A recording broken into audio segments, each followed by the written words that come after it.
یہ بہت اچھا سوال ہے کہ کیا ہماری اپنی زبان کے اندر، اگر ہم اپنی زبان کے اندر کوئی ہماری جڑیں ہماری اپنی زبان میں ہوتی تو کیا اس سے مدافعت جدید مغربی تہذیب کے لیے ہمارے اندر زیادہ ہوتی؟ بہت اچھا سوال ہے، اور میں ایک مختصر جواب تو یہ ہے کہ جی بالکل زیادہ ہوتی ہے الحمدللہ۔ میں یہ سمجھتا ہوں کہ زیادہ ہو سکتی تھی، اور اس کے حق میں جو میں دلیل دوں گا میں آپ سے یہ عرض کرتا ہوں۔ دیکھیے، جو بڑی آئیڈیالوجی ہوتی ہے اس کو ایک تہذیبی اور ایک تجربے کی بھی احتیاج ہوتی ہے۔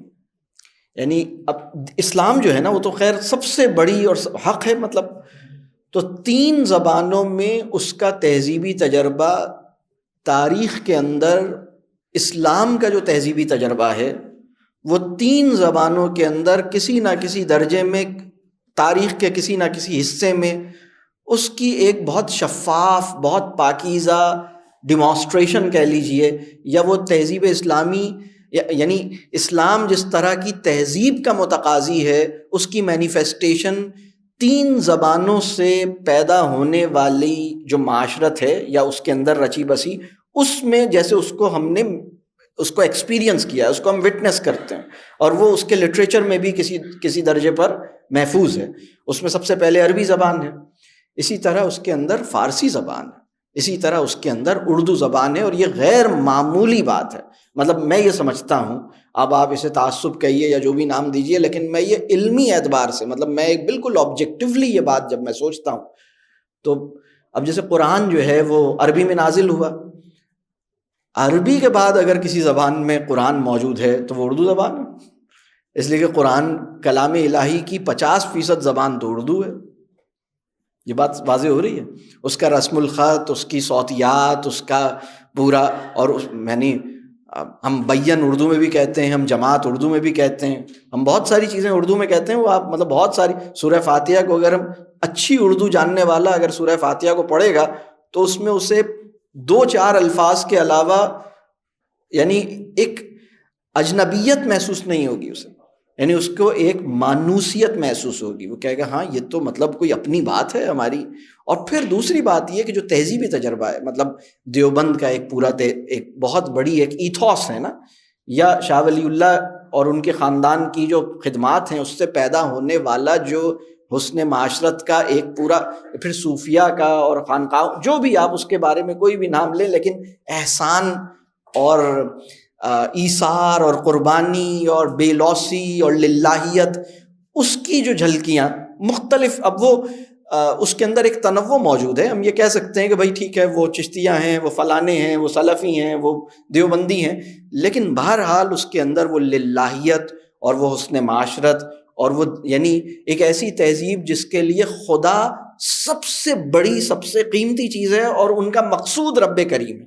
یعنی ایسا معاشرہ، ایک ایسا اجتماعی تجربہ جس نے اللہ کو اپنا مقصود اعظم بنائے رکھا، اور اس کے نتیجے میں انفرادی اور اجتماعی زندگی اور اس کے احوال اور اس کے واقعات اور ایک منظرنامہ ایک پیدا ہوا۔ تو یہ 3 زبانوں کے اندر پایا جاتا ہے۔ انگریزی زبان ابھی تک اس سے محروم ہے، لہٰذا آپ ان لفظوں کو، جیسے اگر میں تقدیس کا لفظ کہوں نا، مقدس کا لفظ کہوں، انگریزی زبان میں مقدس کا لفظی ترجمہ کیا جا سکتا، اس کا جو تہذیبی کانٹیکسٹ ہے وہ اس لفظ کی ڈیپتھ میں اترنے کے لیے جو فیسیلیٹیشن درکار ہے وہ دیتا ہی نہیں ہے۔ یہ بات واضح ہو رہی ہے۔ تو ہر چیز کا ایک مطلب، تو اردو زبان بہت اہم ہے۔ اور پھر میں اس کی ایک اور مثال دوں، اردو کے اندر میں ایک آدمی کا ذکر کرتا ہوں جو ہماری اسلامی فکر کے نمائندے نہیں ہیں۔ داغ کا نام سنا ہے آپ نے؟ داغ دہلوی۔ اب داغ جو ہے وہ ہماری شعری روایت کے اندر ایک استاد کی حیثیت رکھتا ہے، لیکن جو اسلامک آئیڈیالوجی ہے، یعنی وہ ایک مذہبی آدمی نہیں، یعنی ان کی جو شناخت ہے وہ ایسا نہیں ہے کہ وہ کوئی مولوی ہوں یا وہ کوئی ایک دینی فکر کے مبلغ ہوں۔ حالی کے بارے میں ہم کہہ سکتے ہیں، حالی کے نظریات سے کچھ اختلاف بھی ہو سکتا ہے، لیکن حالی کے بارے میں کہہ سکتے ہیں کہ وہ ایک مولوی آدمی تھے۔ ٹھیک ہے، لیکن داغ کے بارے میں تو کوئی بھی نہیں کہے گا کہ وہ مولوی آدمی تھے۔ میں اب صرف داغ کا ایک شعر آپ کو سناتا ہوں اور آپ کو اندازہ ہوگا کہ جو تہذیبی روایت ہے نا وہ کس طرح سے رچی بسی ہوتی ہے اس زبان کے اندر۔ داغ کا ایک شعر ہے، بہت ہی خوبصورت شعر، بہت ہی خوبصورت، سبحان اللہ۔ نہ ہمت نہ قسمت نہ دل ہے نہ آنکھیں، نہ ہمت نہ قسمت نہ دل ہے نہ آنکھیں،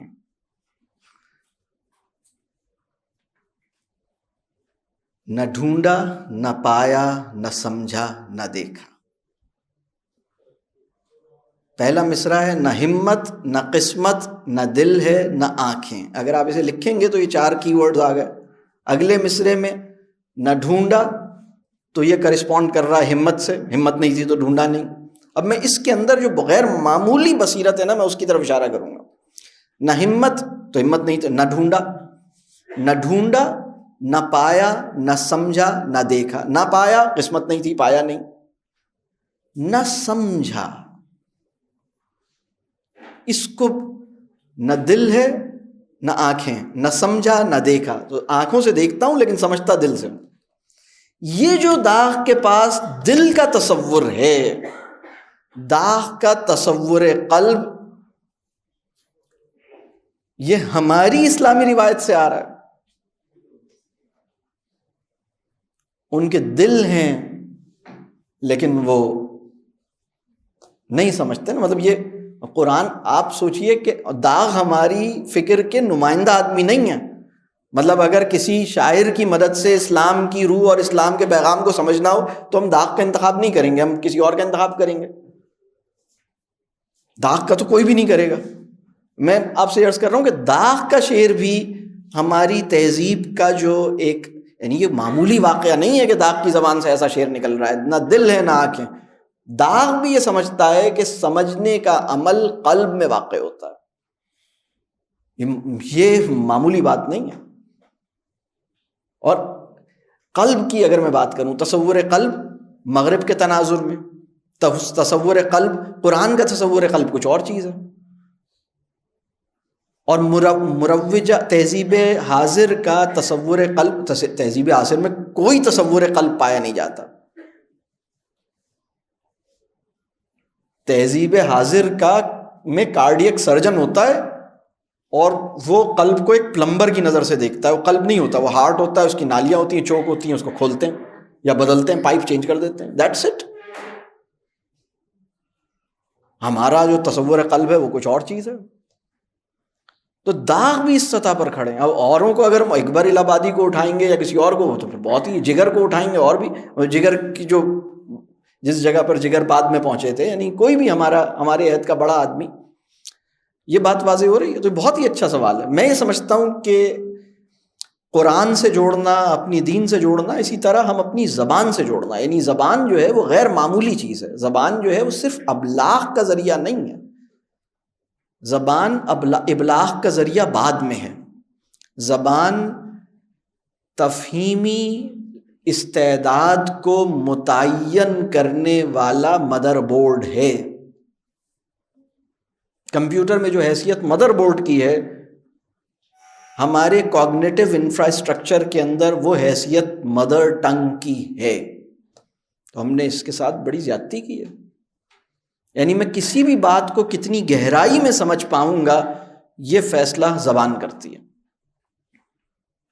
یہ فیصلہ، مطلب لوگ، ہمارے معاشرے میں ایک رجحان بہت اچھا ہے کہ لوگ عربی سیکھ رہے ہیں تاکہ قرآن کو سمجھ سکیں، لیکن میں اس کے بارے میں یہ عرض کرتا ہوں کہ وہ کسی بھی بڑے تصور کو جو ان کی اپنی زبان میں بیان کیا جاتا ہے اس کو جتنا سرسری اور سطحی درجے پہ سمجھتے ہیں، عربی زبان سیکھنے کے بعد سورہ فاتحہ کو بھی اتنی ہی سطحیت کے ساتھ ہی سمجھیں گے۔ ڈیپتھ میں اترنے کی لیاقت، چیزوں، لفظ پہ غور کرنے اور لفظ کی گہرائی میں اترنے کا ذوق پیدا، یہ تو اپنی زبان کی وساطت سے ہوتا ہے۔ یہ بات واضح ہو رہی ہے۔